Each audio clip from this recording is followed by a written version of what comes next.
All right, guys, thank you for joining today. Today we're going to be talking about how to use closed captioning devices. So for an example, we have here, it's already put in the cup holder.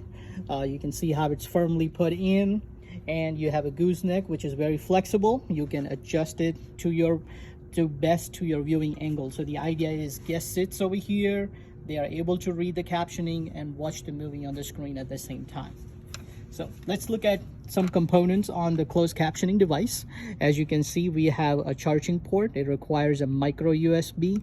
This is not your cell phone charger, it's a different cable. And then you also have a toggle on off switch, which turns the device on and off. All right, so once you turn on, you always want to look into the screen. If it's running low on a battery, it will say running low on a battery. You'd never want to give up those devices. Always pick another one. If it has a full charge or at least a decent charge, you will see this type of text on the screen. As you can see, it always says by default auditorium 1 whenever you turn on, and then it will tell you there are 3 options for you to select. Select is option A, option C, and option L. So those buttons are right here on the bottom.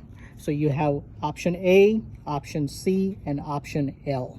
So what are those options? So if I click on option A, I can toggle to next auditorium. So you can see it now, we went to auditorium 2. If I click one more time, I go to next auditorium 3. If I click one more time, I go to next auditorium number 4. So I can keep toggling, and I can keep going to like 15 or 20 auditoriums. If your location is only 8 screens, then you can only program up to 8 screens. All other screens are going to be dark. So let's say in this example, we're going to connect to auditorium 6. So once you see auditorium 6, just simply go to the next button, which is number C, and click on C, and you will see it now says connecting to auditorium and searching. We are currently in a different auditorium, so that's why it's not showing anything. But what we're gonna do is we're gonna turn off and real quick do a demo for this particular auditorium.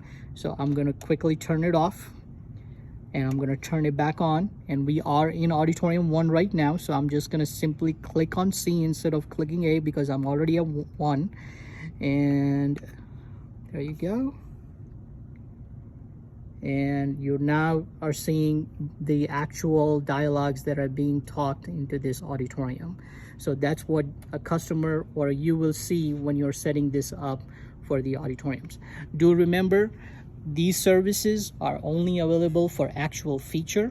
They are not available for every trailer. So it is always a good idea that you come in right when the movie starts and check with the customer if it's working, or if there is any kind of difficulty, you can help them to do troubleshooting.